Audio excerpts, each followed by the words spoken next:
Wenesaz û peykersazên Mêrdînî Nurettin Çakmak ji gilêş û xurdefroşên bajêr kel û pelên avêtî kom kiriye û bi armanca piştgiriya proseya çareseriyê jî ew bi wan malzemeyên avêtî kevoka aştiyê çêdike.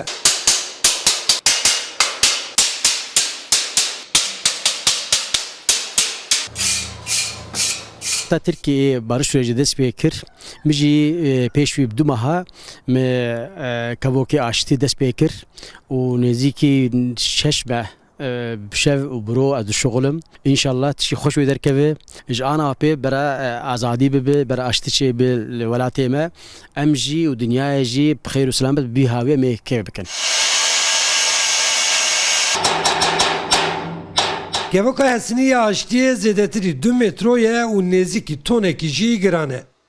Per û baskên kevokê, çav û lingên wê, sing û boçika kevokê temam in ku avasazê kevokê jî dibêje kevoka min a aştiyê hema li ber firîniye. کبوکی می آشتی گران نزدیک 75 کیلویی یالنز وقتا آشتی هاتی ولات بشکیفا امجی اوجی بفر امجی بفرن.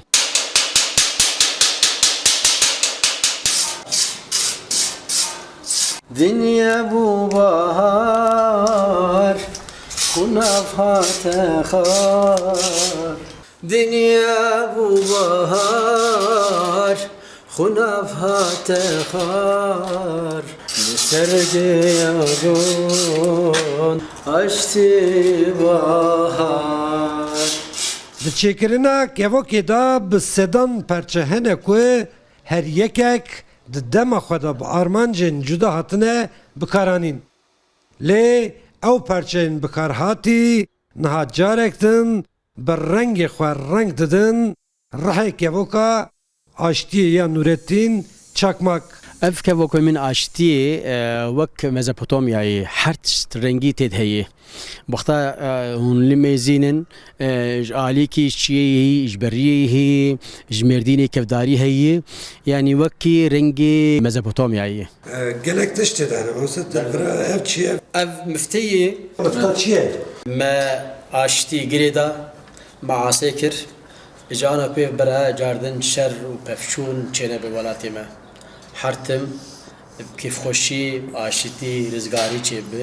Kevoka aştiyê ya hunermendê Mêrdînî di şahediya deşta Mezopotamyayê de li ber xilasbûnê ye. Hoste û hunermendê kevokê jî dibêje.